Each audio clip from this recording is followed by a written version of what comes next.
confidence is there. Hope is back for Nigeria.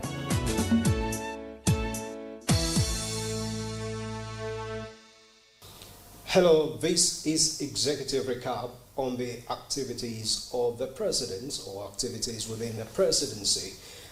Today is going to be a special edition because we're looking at one of the biggest infrastructure projects under the Renewed Hope administration. On the 31st of July 2025, at its last meeting, the Federal Executive Council approved some projects for the Ministry of Aviation and Aerospace Development. One of them is the comprehensive renovation of the Murtala Mohammed International Airport. That is what we're talking about today, to know what benefits coming out of this project and how it's going to take off. And we have the Minister of Aviation and Aerospace Development, Mr. Festus Keyamo, SAN. Thank you so much for joining us. Thank you for inviting me here. All right, it's something good that Nigerians have been talking about in town, hearing what the FEC has approved for your ministry under the leadership of President Bola Tinubu. Now, we've seen a lot of work going on. They've never stopped at Murtala Mohammed International Airport.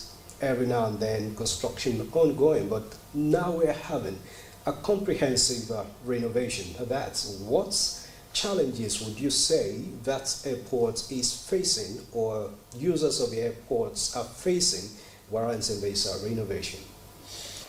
Thank you. Of all the gateways we have to the country, that is our major gateway.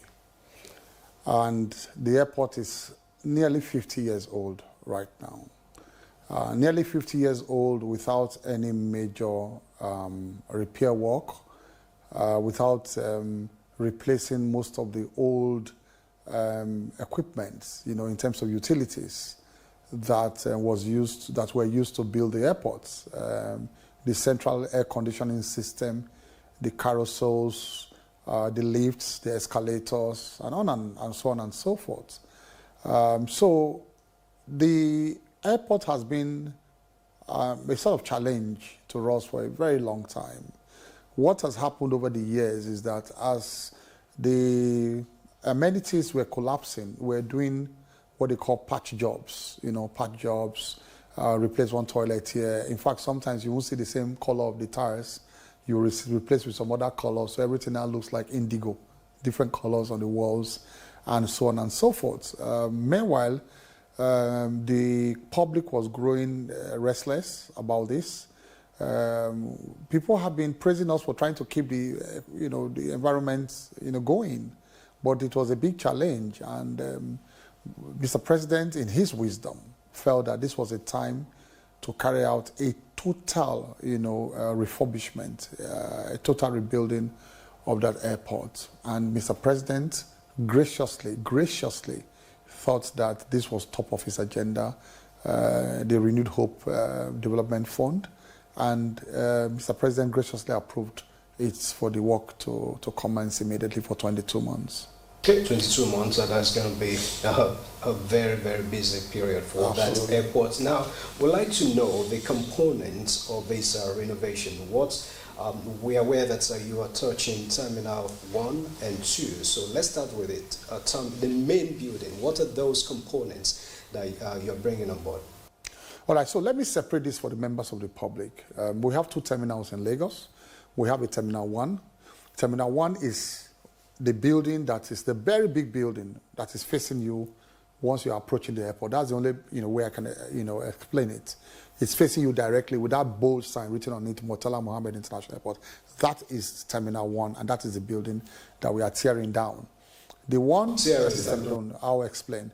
Terminal 2 is the one on the right, which is the fairly modern one that the Chinese built for us with the Chinese loan. Not as big as the Terminal 1. It was built to complement, not to actually replace it. It was just a complement because Terminal 1 was getting too small to handle the traffic coming in and out of Nigeria. So coming back to when I say tearing down, it means, to just be very graphic, If you ask civil engineers what tearing down means, it's not total demolition, but it is very close to demolition. Tearing down would mean that everything, stripping down, stripping down, that's the right word. Stripping down would mean virtually everything will go. The roof, the ceiling, the electrical work, the plumbing work, everything will go. What you have standing at the end of the day will just be pillars. The carcass that was used to build the house. And then after that, a total reconstruction. So if a wall was passing here before and they feel that it is not modern for this place to be blocked or for the wall to go some other way, they will reconstruct it to go some other way. So it's a total reconstruction with very, very modern equipment. Even the floor will go. And for anybody who is in construction, they will tell you that that carcass is about 10-15% of construction work. Anything that is carcass. Right. It's not more than 10% of the cost, 10-15% of the cost. The real cost of construction, now depending on the type of finishing you use, because block and cement and road in building, they are virtually the same price. So whether it's a big man or a poor man building a house, block, cement and road will almost give you the same costs. There's no much difference. Where you now differentiate a classy building, an elite building from a poor building, a non-elite building, is the type of thing you now put on the concrete. The finishing. The finishing. That's what they call the finishing. And so we want to make the airport a smart airport. An airport that meets modern international standards. An airport that can compete with any type of airport, modern airport you see in the world. An airport that can rightly project Nigeria's image. An airport that can be an enabler for investments in the economic sector, that can be an enabler for tourism in the tourism sector, and an airport that can give us the kind of international image, and especially in a country like Nigeria and in a gateway like Lagos that can give us that type of image. That's the type of airport we're looking at, not the type of airport that we are going to outgrow in the next 1 year. So if you have a very modern airport, if for the next 20 years, you will see that it's not really outdated. If you compare it to other airports, you won't see that it's outdated. That's the type of airport we're looking at. And not only that, if you look at the BOQ, we are not only doing that building alone. There was a problem with Terminal 2. I want you to go back to when it was commissioned. There were special reports that were commissioned on that airport, Terminal 2, the one the Chinese just built with a loan. Special reports that were commissioned at that time it was opened. And people were asking why was it not functional. Despite that Buhari went to commission it, you know that it was never functional. They didn't use it. Nobody used it. They just closed it up and dust was, gathering everywhere. Why? Because the functionality was in question. And there were people, experts thought that we needed so much money. In fact, there was times they said that we needed $2 billion more to make it functional. Why? Because there were a couple of design errors that made it very difficult for it to function.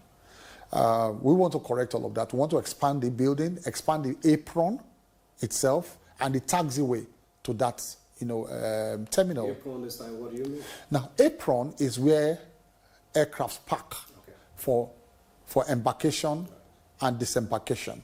So that's where you see, when you go to an airport, you see aircrafts parking like this in one long line, waiting to take off. Not the runway, waiting for embarkation, for people to disembark or to embark, to board.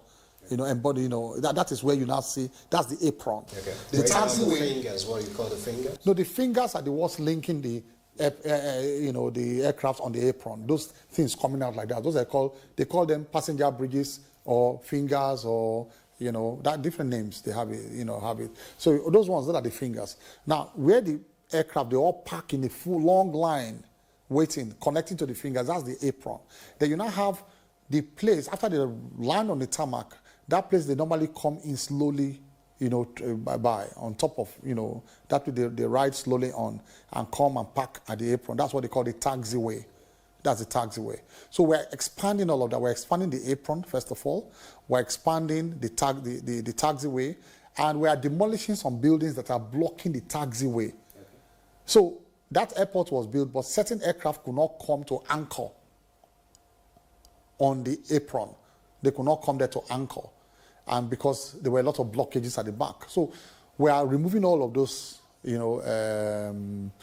those hangars, removing them for also making new taxiway into that airport. Now, if you also look at that Terminal B, you will see that once you drive into the Terminal B now, Terminal 2, I mean, once you drive in, you have been through there before, and you walk in, there's only one door in a big international airport like that, and that was a design error. How will you have a massive international airport with one door? What if there's a stampede?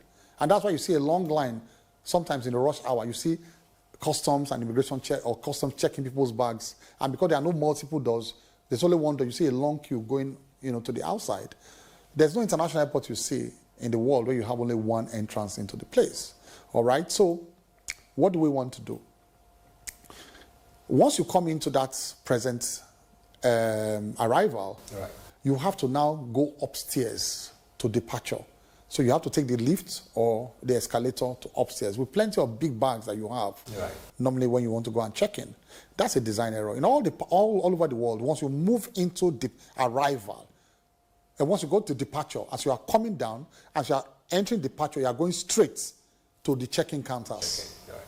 That is, you just picture it in your head all over the world. It's the standard all over the world. So now, we want to now put a new ring bridge. There are 2 ring roads around the airport. One is for arrival, one is for departure. And those ring roads, we have bridges.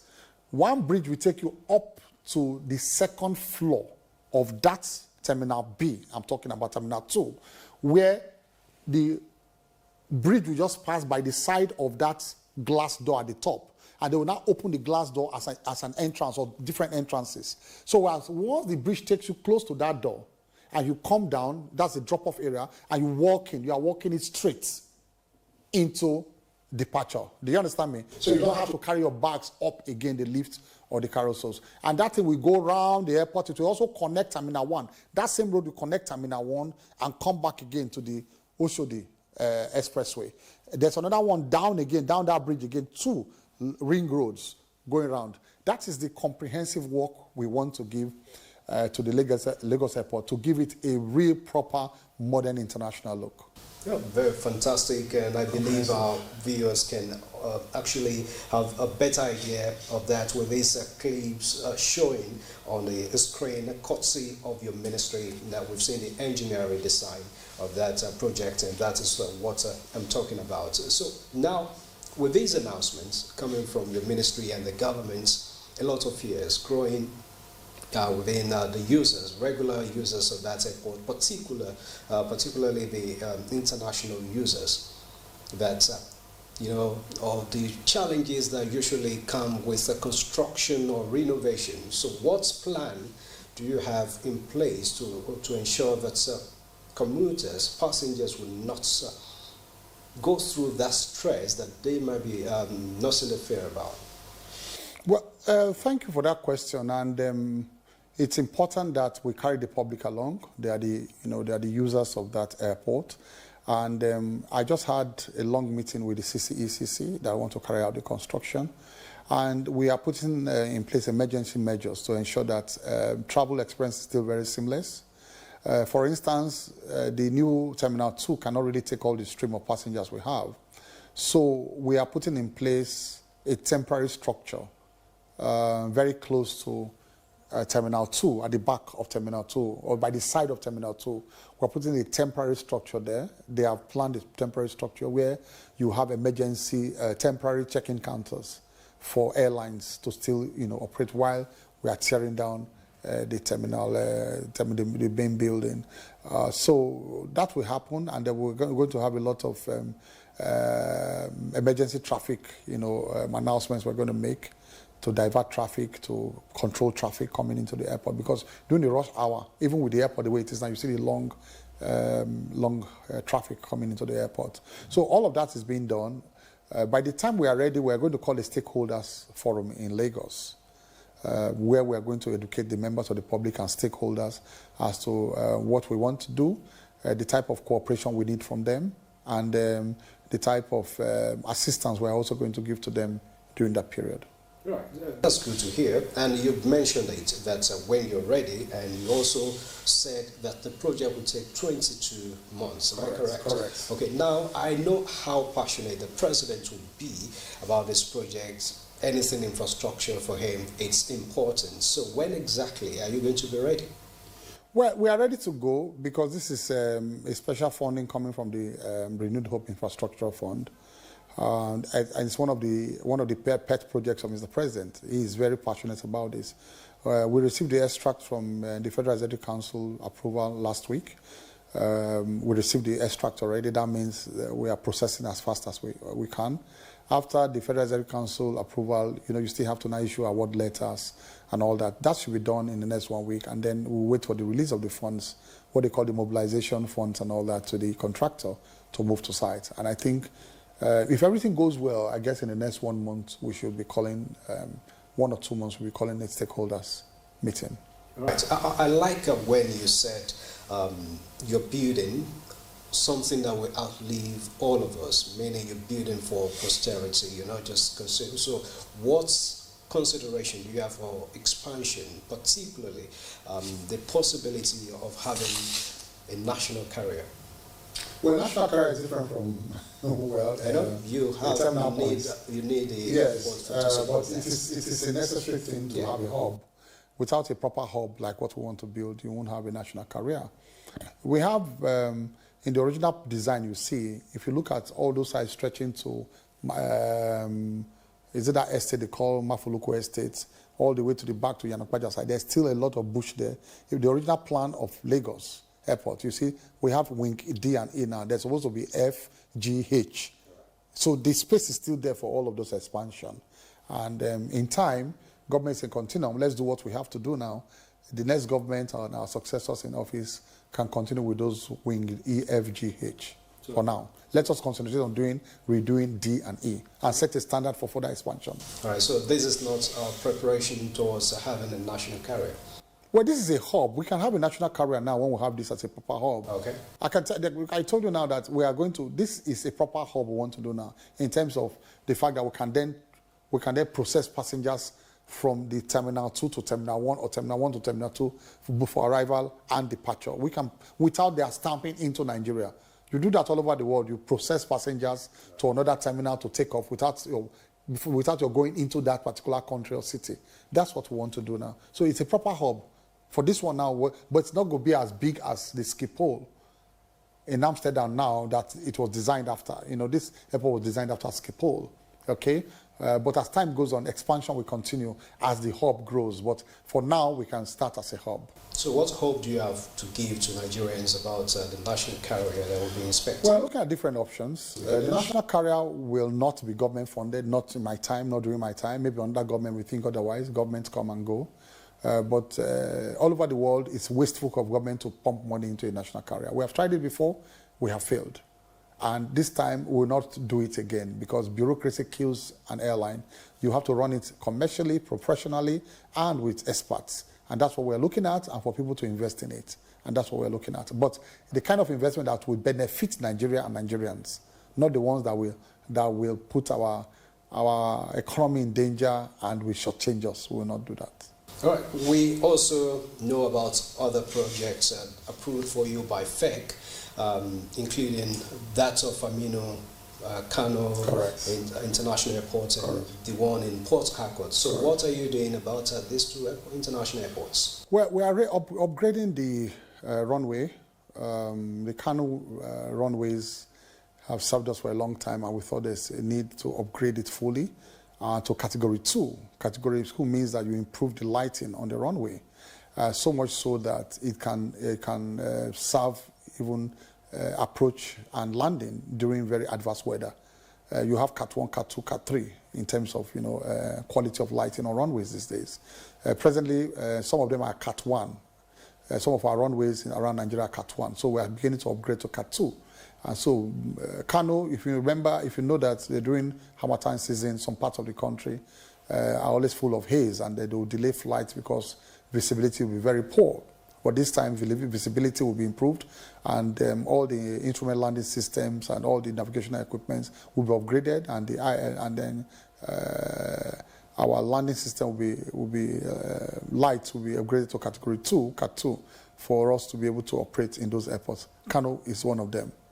And that's at Port Harcourt. Port Harcourt, same thing too. Okay. A couple of others, yes. All right. You also made an announcement about the Akano International Airport in Enugu. Correct. about the concessioning, and that has been generating reactions in Nigeria. What exactly do you want to clarify about that? Well, it's very simple. We are running most of the airports at a loss, and the government cannot afford to be losing too much revenues now. President Bola Ahmed Tinubu actually plugging the loopholes since he came into office, and most of the loopholes that are wasteful loopholes have been plugged by the government, and this is one of the wasteful loopholes. All the monies we raise from Kano, from Abuja, from Lagos are being used to run some of these airports that are not profitable. Some of them is only one international flight a day, but we call them international airports. It's only Lufthansa that lands in Port Harcourt. It's only, I think, Ethiopian airline that takes off from Enugu Airport. So we want to ensure that we run them at a profit. And once the private sector is interested, like they are now, we must talk with them. The basis of the growth for any economy around the world now is private sector participation, and that's what we want to ensure. All right, thank you so much, Honorable Minister. Before we let you go, we have just one more question for you, but let's quickly take a look at the presidential reception accorded the Tigress of Nigeria that won the African Women's Championship in Ivory Coast, Cote d'Ivoire. We'll be back shortly. The latest African champions in women's basketball are again from Nigeria. Another proud moment for Nigeria in 1 week. And Nigeria's First Lady, Oluremi Tinubu, is the proud national mother, two-time lucky within the space of time. Here's for you first. Thank you, sir. And then let's see the cup. Supported by wife of the Vice President, Nana Shettima, they enjoy the moment as women continue to make the nation proud on the continent. The First Lady leads in celebrating the hard work of these ladies, whom she says show the power of the Nigerian women breaking barriers. This victory is not just a win on the court. It is a resounding statement of hard work, excellence, and national pride.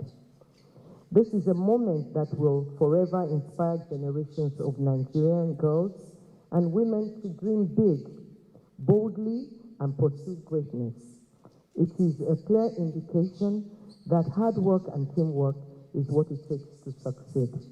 Yes, yes! And Vice President Kashim Shettima submits to the impressive rounds of the women as exemplified by two national teams in quick succession. Our women have consistently made us proud. They have shown the world that when opportunity meets preparation, Nigerian excellence is inevitable. He says the government, under his principle, is committed to repositioning of sport as a pillar of youth development and national economy.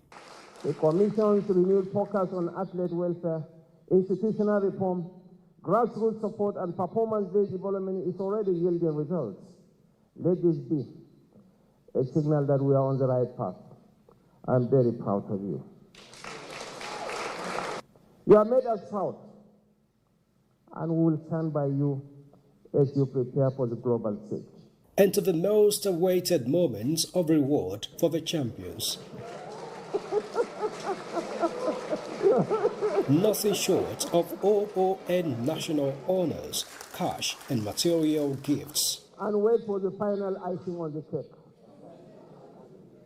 One flag is for players, coach, and technical team.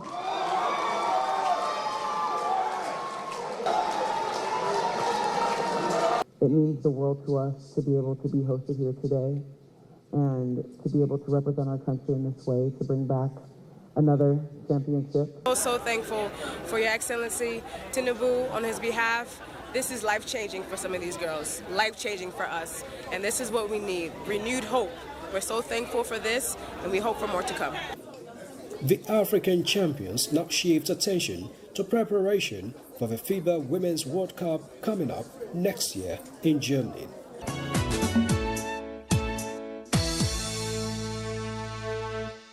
All right, so you've been watching the executive recap on the network service of the NCA, and we still have the Honorable Minister of Aviation and Aerospace Development, Mr. Festus Keyamo. So what hope are you giving to Nigerians coming from your ministry under this Renewed Hope administration? That Mr. President is extremely passionate about the aviation sector. They should expect a lot of improvement in infrastructure, a lot of clear direction in terms of policy too. I'm sure you have seen the number of policies we have rolled out since we came, even though we are not, when they start major infrastructure upgrades, now that we are starting it. But before then, we were not docile. We were pushing policies upon policies upon policies that improve the sector. And we're very proud we have done that. So they should expect more of that, more policies to assist our local airlines to grow, to assist generation of revenue, to assist safety, the improvement of our safety standards, to improve human capital development in the sector. What we're doing all of this. And quickly, what are you doing about the challenges facing the airlines, particularly delay in flying time and all of that? Well, we have said that we are trying to improve their capacities. This is a simple question of capacity. And they lack access to financing, access to aircraft leasing around the world. And I'm sure you know, if you give me the next 1 hour, I'll talk about all we have done in terms of assisting them to get access to aircraft leasing with the signing of the practice direction regarding the Cape Town Convention. And all of that we have done for them. And the IDERA we have done, the insurance we have done for them. They now are more empowered to have access to aircraft leasing across the world. And very soon, you will see that they will begin to access more international routes. They will have more aircraft to operate their domestic routes, their regional routes, their continental routes, and international routes. You can see that we have gotten airpiece into Heathrow now that we struggled to do in the last 1 year plus. But due to a lot of, after a lot of diplomatic engagements and shuttles, Heathrow airport airpiece is back. It's now in Heathrow after we secured the Gatwick route for them. So that's a lot. That's a big one for us, and that shows the growing influence of our flag carriers, our domestic flag carriers, and we're very proud of that. That is what this government has done for them.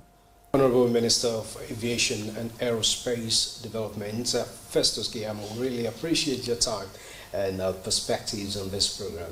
God bless you. Thank you.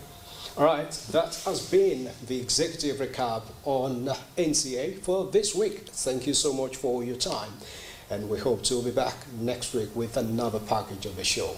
God bless you, and God bless Nigeria.